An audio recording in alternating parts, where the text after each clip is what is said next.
Hello, friends. This is my true story, so watch till end. My name is Arthur Bishop, and until the night everything shattered, I believed I had already lived through the worst pain life could offer. I had buried my wife, Helen, 2 years earlier, a wound that still throbbed in the quiet places of the house we built together. After her death, I embraced silence. I learned to live gently. I took my coffee on the porch every morning, touched the ring I still wore, and whispered to her memory that I was trying. But peace is a fragile thing, and sometimes the person who destroys it does so with a single, hateful breath.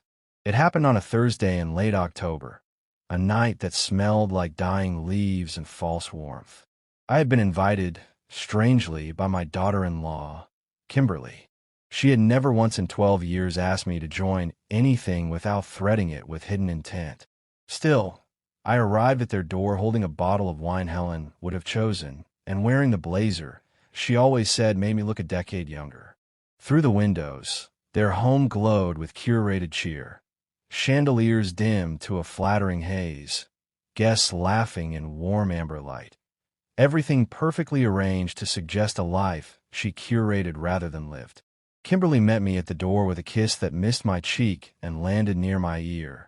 As if hugging a stranger she feared might stain her blouse. "Oh, Arthur," she said with airy amusement. "I wasn't sure you'd remember the time." A joke, she would call it. An accusation, we both knew it was. She plucked the wine from my hands before I could offer it, and swept me inside with fingers that squeezed too tightly around my arm, guiding me like an elderly relative who might collapse without supervision. The performance was effortless. Every smile choreographed, every comment polished until it glittered. She placed me at the far end of the dining table, exiled beside a woman who spoke for 20 minutes about her cat's gluten intolerance. Whenever I attempted to join the main conversation, Kimberly redirected the topic with a deftness that would impress a diplomat. And then came dessert and the story. A guest mentioned an article about a man who had become confused while driving in his own neighborhood. Kimberly seized the moment like a predator spotting a weakened animal. "Oh, that reminds me of Arthur last week," she said, pressing a hand to her chest in mock concern. "He forgot where he parked at the grocery store. Jason had to drive over and rescue him. Poor thing wandered around for hours." The table murmured sympathy wrapped in condescension. I felt heat rise in my cheeks. I wanted to correct her, to say it had taken me 15 minutes, not 2 hours. That I had parked in a different section because my usual spot was taken. That nothing about it had been unusual or alarming. But Jason, my only son, the boy whose bicycle I ran behind until he found his balance, the young man whose first apartment I furnished, the adult whose home I helped buy, kept his eyes glued to his phone. He didn't defend me. He didn't look at me. He simply waited for the moment to pass. That hurt more than her lie. When the last guest departed and I reached for my coat, Kimberly approached me again. But this time, the smile she had performed all evening vanished like a costume taken off backstage. She leaned close, and in a voice as soft as velvet and sharp as a blade, she whispered, "People your age should learn to live with less.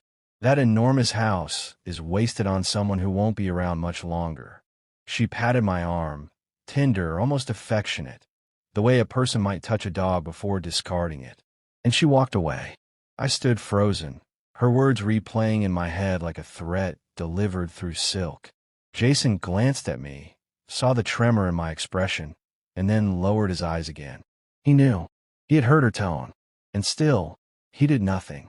Driving home, the streetlights smeared into long, blurred strokes on the windshield. The night felt colder than it should have.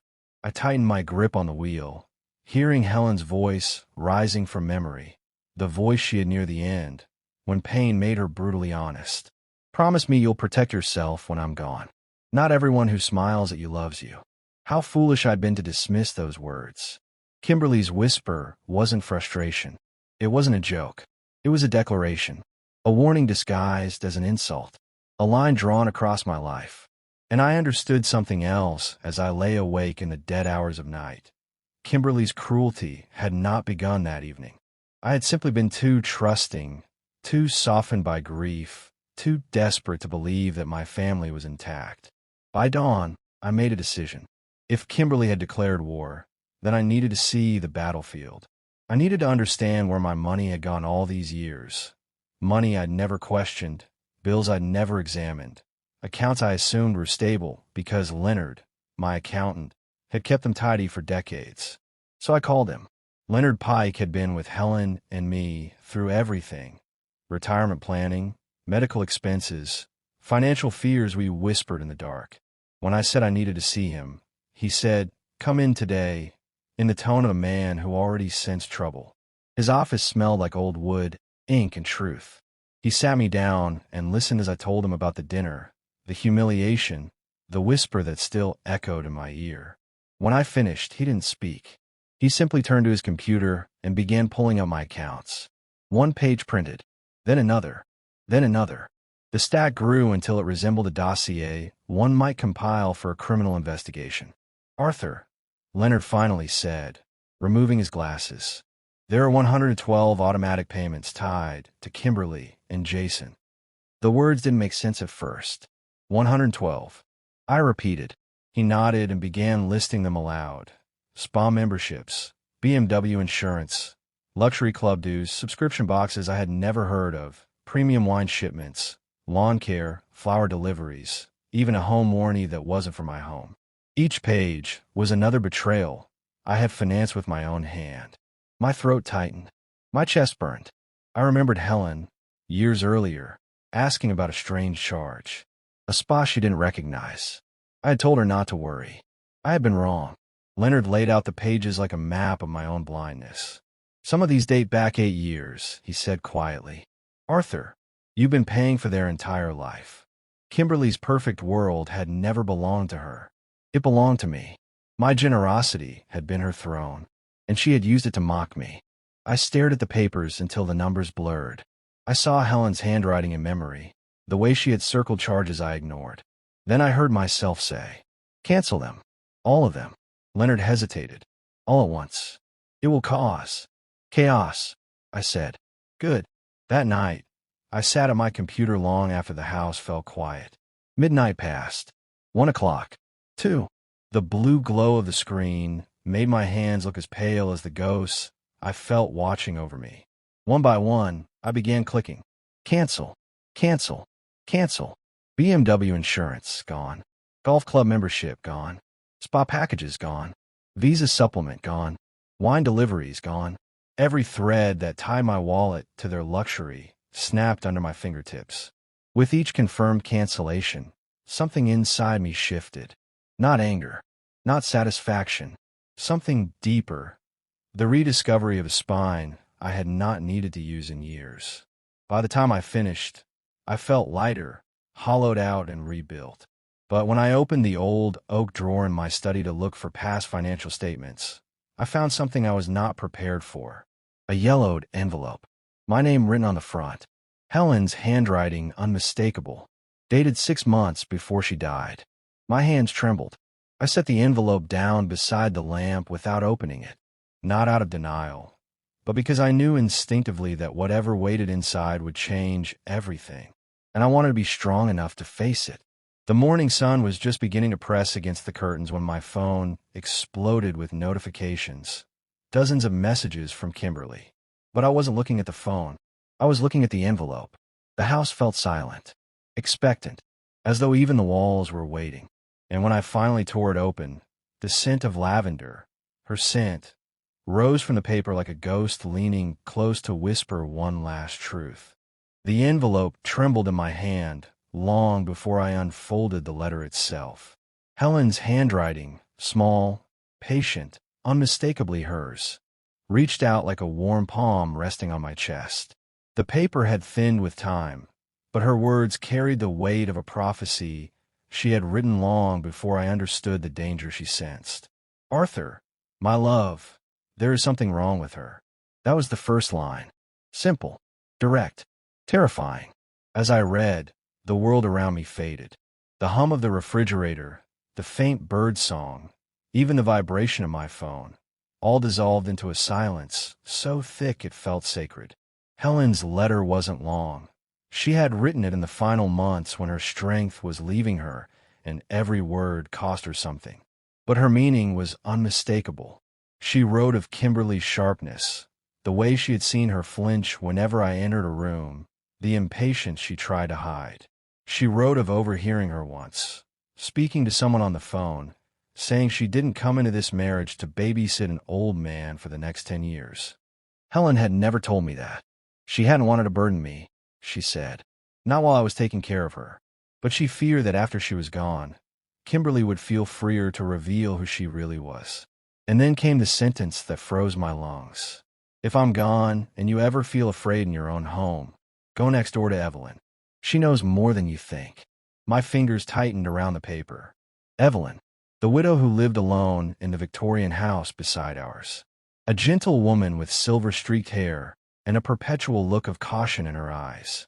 Helen had always spoken fondly of her, but never hinted that Evelyn knew anything beyond neighborly gossip. Until now. My phone buzzed again, Kimberly's name flashing across the screen. What did you do? Why is the BMW insurance canceled? Jason says you did something to the accounts. Fix this, Arthur. Right now. Answer your phone. This isn't funny. We need to talk immediately. Call me. Each message struck the silence like a thrown stone. But I didn't call her back. I folded Helen's letter as carefully as if touching a heartbeat and placed it into my coat pocket. My legs moved before my mind fully caught up. Out of the house, down the porch steps, across the short path to Evelyn's home. Her front door opened before I even knocked. It was as if she had been watching the window, waiting for the moment she knew would one day arrive. Arthur, she breathed, eyes softening with a mixture of pity and resolve. Come inside. Her voice held the sound of someone who had been rehearsing a truth she dreaded to deliver. The house smelled like chamomile and old books. She gestured for me to sit, and when I placed Helen's letter on the coffee table between us, her expression broke, not with surprise, but with confirmation. You finally found it, she whispered. The word struck me like a blow. You knew, I said slowly. Evelyn, what did you know? She didn't answer immediately. She moved to the kitchen, returned with tea for both of us, then settled into the armchair opposite mine, as though preparing for a confession that had waited too long. Your wife came to me 3 years before she passed, Evelyn said. She was frightened, Arthur, not of dying, of leaving you alone with that woman. My chest tightened. Evelyn continued, voice low and steady, as if she were drawing a map of the past with careful strokes. It began with small things at first. Helen told me she would visit your place, and things would feel off. Her jewelry misplaced. Medications moved. Papers missing. Then there were the times she caught Kimberly looking through drawers. My jaw clenched. She didn't want to believe it. But she paid attention. And when she heard Kimberly mocking you, she realized it wasn't thoughtlessness. It was contempt. She reached into a drawer beneath the coffee table and took out a small file. My heart thudded. She gave this to me, Evelyn said. Asked me to hold on to it in case anything ever happened to you. I hesitated. What's in it? Proof, she said simply, of what she suspected. Her fingers slid the folder toward me. Inside were printouts, notes written in Helen's handwriting, and photographs of mail addressed to me that I had never seen. Among them were statements, missing from my home, showing early withdrawals I didn't recognize. Small ones at first, then larger. She tried to confront Kimberly once, Evelyn said softly. I was there for that conversation. My head rose sharply. You were. Evelyn nodded, her eyes distant, remembering. Helen asked her why she was using your card for personal expenses. Kimberly laughed. Not nervously, not apologetically. She laughed in your wife's face. Told her she was investing in her future, since you would leave everything to Jason and her anyway. My stomach lurched. Helen told me, Evelyn said, voice breaking a little, that she saw something in Kimberly's eyes that day. Something cold, something that convinced her you were in danger. Not physically, but emotionally, legally, financially. For a long moment, neither of us spoke. The house felt too quiet for the weight of the truth settling inside it. She wanted you to have this, Evelyn said gently, touching the folder. but she wanted you to be ready when you did. I swallowed hard. Helen always said you were a friend. Evelyn's voice softened. I love her, Arthur. And I've been watching over you because she asked me to. The words scraped something raw inside me. I looked again at the folder. Helen's handwriting, her notes, her warnings, and a cold realization coiled through my chest. She had known. She had seen everything I refused to see. She tried to protect me, even while dying. My phone buzzed again. This time, it was Jason. Dad, call me. Please. Kimberly's losing it. What's going on? The desperation in his message made my stomach twist, but not enough to override clarity. I stood. Thank you, I told Evelyn, for keeping this safe, for telling me. She squeezed my hand with a strength surprising for her size. You're not alone, she said. Not anymore. Leaving her home felt like stepping into a different world. A world where the curtain had finally been ripped open. The sky had dimmed to a bruised gray, the wind colder than before. I walked the short path back to my house, carrying the folder like a fragile relic. Inside, my phone buzzed relentlessly. Arthur, answer me. What did you do? We need that insurance. Why would you sabotage your own family? Pick up. Pick up. I ignored all of it. Instead, I placed Helen's letter and Evelyn's folder side by side on the desk. Two women, one gone, one standing guard, trying to protect me from the storm I had pretended wasn't forming. But now I saw it clearly. This wasn't about a whisper at a dinner table. This wasn't humiliation or cruelty or inconvenience. This was a pattern, years in the making. A web Kimberly had woven around me while smiling sweetly across holiday tables. And she was about to discover that the man she thought she could weaken had just been handed the one thing she never wanted me to have. Proof. The kind that shatters lies. The kind that ends manipulation. The kind that unravels a predator. But as I looked at the folder, a question rose like smoke. If Helen had seen this, if Evelyn had guarded this, if Kimberly had done all this, then what else had been happening in the shadows of my own family? I didn't know yet, but I was about to find out. The house felt different the moment I stepped inside, as if the air itself knew that something irreversible had begun. Helen's letter lay open on the desk, Evelyn's folder beside it, and beneath the soft glow of the lamp, the truth spread out before me like a crime scene finally illuminated. I didn't sleep that night. Not a second. Instead, I sat hunched over piles of documents I should have scrutinized years ago. Statements, transfers, purchases I had never made, signatures that looked like mine at a glance, but fell apart under patient examination. Near dawn, I brewed a pot of bitter coffee and called Leonard. He answered on the second ring with the sigh of a man who had already been awake for hours.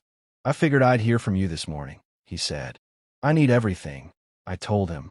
Every account, every withdrawal, every authorization you've ever received with my name on it. There was a pause. Arthur, are you prepared for what you might find?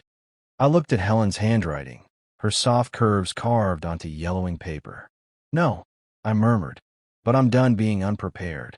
When I arrived at Leonard's office, he didn't greet me with pleasantries. He brought out another stack of printouts, thicker than the one from yesterday. This is the full history of the accounts you allowed Jason and Kimberly access to, he said quietly. Allowed, I repeated. I never. You did, he said gently. Years ago, when Jason first married her, you signed a form giving joint management rights. You told me at the time that she was family, and you wanted to make things easier. The memory hit me like a forgotten bruise. Helen's voice surfaced again in my mind, sorrowful. You always try to make life easier for everyone except yourself. I rubbed my temples as we dove into the documents. Line by line, the story unfurled. A story Kimberly had written using my money, my trust, and my blindness. 6 years of slowly increasing withdrawals. Subscriptions disguised as household necessities. Insurance policies that weren't mine. A luxury gym membership billed annually at an obscene amount. Credit card charges under a joint account I didn't recall opening. One that had been quietly maxed out and routinely paid with transfers from my retirement fund. Arthur, Leonard said, swallowing hard. This is financial abuse. The words hung in the air like the toll of a bell. Abuse. I thought of Kimberly laughing at the dinner table, spinning stories about my memory, making me the punchline to strangers. I thought of the whisper, the venom-laced prophecy she delivered behind her smile. That enormous house is wasted on someone who won't be around much longer. She hadn't meant it as cruelty. She meant it as strategy, a preliminary strike. And now, finally, I could see the shape of her plan. Undermine me socially, weaken me emotionally, dismantle my credibility, then make me dependent, or remove me altogether from the house she clearly coveted. A chill crawled up my spine. What do we do next? I asked. Leonard tapped his pen on the table. I'm going to bring in a forensic accountant. And what? Someone who can trace every penny. Someone who could determine whether any of your accounts were altered, forged, or compromised. He adjusted his glasses. You'll need this if things escalate. If, I echoed. He didn't soften the answer. When Kimberly realizes the money is gone, things will escalate. As if summoned by her own name, my phone vibrated. Jason. His messages came in rapid bursts. Dad, please pick up. She's freaking out. She says something is wrong with you. She's calling the bank. What did you do? My chest tightened. Jason wasn't angry. He was scared. But scared of what? Losing the money. Losing control. Losing her. Or something darker. Something he didn't have the strength to say out loud. I let the phone buzz until it fell silent. I wasn't ready to speak to him yet. Not until I understood the entire scope of the damage. Leonard arranged for the forensic accountant, a quiet woman named Karina Chun, to meet with me that afternoon. She arrived with a laptop, a portable scanner, and the piercing calm of someone who had seen financial nightmares far worse than mine. The moment she opened the folder Evelyn had given me, her eyebrows lifted slightly. Your wife was meticulous, she murmured. Her notes alone are going to save you months of reconstruction. I felt something twist in my chest, grief, gratitude, guilt. She tried to warn me. I whispered. Karina's voice softened. Then let's honor that. For the next 3 hours, she went through everything. Every bank statement, every medical bill, every handwritten note, every credit card charge, every signature on every document Kimberly or Jason had ever handled. At one point, she paused over a sheet and looked up at me. Did you sign this? She asked. I leaned closer. It was a refinancing agreement on my home, dated 5 years ago. My breath caught. No, I said, pulse hammering. I've never seen that before. Karina exhaled sharply. It's not your signature. Someone tried to copy it, but they didn't get the pressure strokes right. My stomach dropped. Someone, she said quietly, attempted to refinance your house using forged consent. I felt sick. Actually sick. The walls of the office seemed to tilt for a moment. She brought out another sheet. And another. And another. 3 documents, all forged. 2 withdrawals I had never authorized. 1 application for a home equity line of credit in my name. Karina's expression darkened. This wasn't casual misuse, she said. This was a coordinated attempt to reposition your assets. In whose favor? I asked. She didn't answer with words. She simply slid the documents toward me. The signatures all bearing variations of the same false flourish. The one Kimberly used when she signed for packages. A hollow coldness filled my chest. Arthur, Karina said gently, I believe you've been the target of long-term financial exploitation. I stared at the forged documents, each one a blade hidden behind years of polite smiles and feigned affection. I should have been furious. I should have raged. But what rose in me wasn't anger. It was clarity. Cold, precise clarity. The kind a man feels when the fog finally burns away and the enemy stands fully revealed. My phone buzzed again. This time, the message came from a number I didn't recognize. There was no text, just a single image. A screenshot. The camera showed a folder, the same folder Evelyn had kept locked away. My heart lurched. Someone had been watching me. Not with malice, with purpose. Then the second message arrived. You're not alone. She's been lying for years. More is coming. No signature. No hint of identity. Just silence afterward. Karina noticed my expression. Everything all right? No, I said honestly. But I think someone else is involved. In the fraud. In exposing it. The accountant leaned back, studying me, Sometimes abused leaves witnesses, people who are too afraid to speak until someone else takes the first step. It made sense, but it also opened a door I hadn't known existed. Who else had been watching Kimberly? Who else had suffered because of her? Who else had stayed silent while waiting for a moment like this? The thought lingered as I returned home that evening. The sun had dipped low, stretching long shadows across the yard. And on my porch, sitting on the top step like a man waiting to confess something heavy, was Jason. His eyes were red. His hand shook. His face carried the exhaustion of someone who had drowned for years and finally reached the surface. When he looked up at me, his voice broke. "Dad, we need to talk." And for the first time since Helen died, I saw my son not as a man who betrayed me, but as someone who had been living inside the monster's den. He stood, breath trembling, and whispered, "There are things I never told you. Things I should have told you years ago." The truth was finally at the door, and it wasn't just mine. Jason stood on the porch, as if his legs no longer trusted the ground beneath him. His shoulders curved inward, the posture of a man who had been carrying a secret for far too long, one heavy enough to warp the spine and corrupt the soul. He wasn't wearing his usual confidence, the clean-shaven composure he'd adopted in his years with Kimberly. He looked stripped, raw, human. For a moment, neither of us moved. "Come inside," I finally said. He did, but slowly, like a man stepping into a place he feared might collapse under the weight of what he was about to confess. Once we were seated, he buried his face in his hands. His first words were muffled, broken. "She's losing it, Dad." I waited. He inhaled sharply, trembling. When she saw the accounts were canceled, something snapped. She threw a vase at the wall. "Said you were ruining everything. Said you were doing it deliberately to punish her." I didn't respond. I let the silence pull the truth from him like a thread. Jason looked up, eyes hollow. She told me I'd better fix you before you destroyed our life. Like you were some malfunctioning appliance." His voice cracked. "I'm so sorry, Dad." And then the dam burst. Everything he'd been holding back for years, spilled out in stuttering, painful fragments. He told me about the manipulation, the constant belittling, the threats, the emotional whiplash, the way she controlled what he spent, what he wore, who he saw, even how he breathed inside their marriage. He told me how she had weaponized my generosity as leverage, how she made him feel indebted to her because of my money.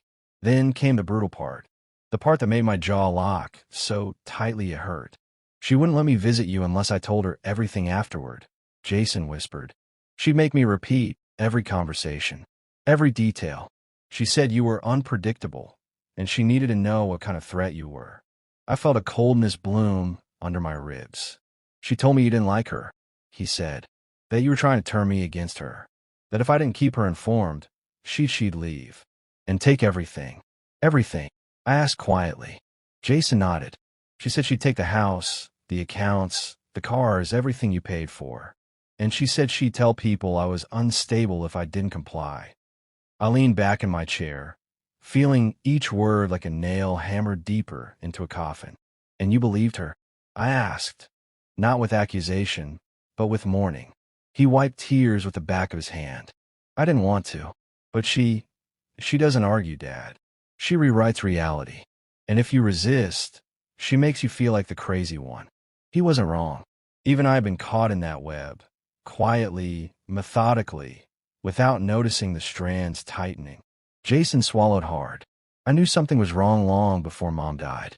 I'd see charges I didn't recognize.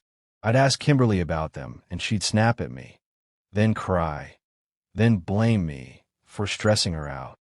And I just let it go, because I was afraid of losing her. I stayed silent. Sometimes silence is the only kindness you can offer. Jason looked at me with a kind of desperation that only comes from a heart that has finally hit rock bottom. "I tried to protect you," he said. "I swear I did. I kept records." He reached into his coat and pulled out a worn leather notebook, edges frayed, pages swollen with use. Every time she did something, every time she made a transfer or asked me to sign something, every time she yelled at you behind closed doors. My breath caught. "You documented everything." I asked. He nodded. I didn't know what she planned, but I knew. I knew one day someone would need the truth. He placed a notebook in my hands. It was heavy, not physically, emotionally, like holding the years of silence he had choked on. Jason, I said softly, why didn't you come to me? He laughed, a small, pained sound. Because I was ashamed. Ashamed I married someone like that. Ashamed I didn't see her clearly. Ashamed I let her use me to get to you. He covered his face again. I thought you'd hate me. I closed my eyes. For a moment, I couldn't speak. I could only think of Helen, the quiet strength she carried, the way she protected me, even from the grave. When I opened my eyes, Jason was watching me through tears. I don't hate you, I said. I never could. The relief that washed over him was almost painful to witness. And then, as if the universe demanded one more revelation, he whispered the final, trembling truth. She forged your signature, Dad. The world tilted. What? My voice dropped to a hoarse whisper. For the refinance. And for the home equity line. I didn't want to believe it, but I saw her practicing your signature.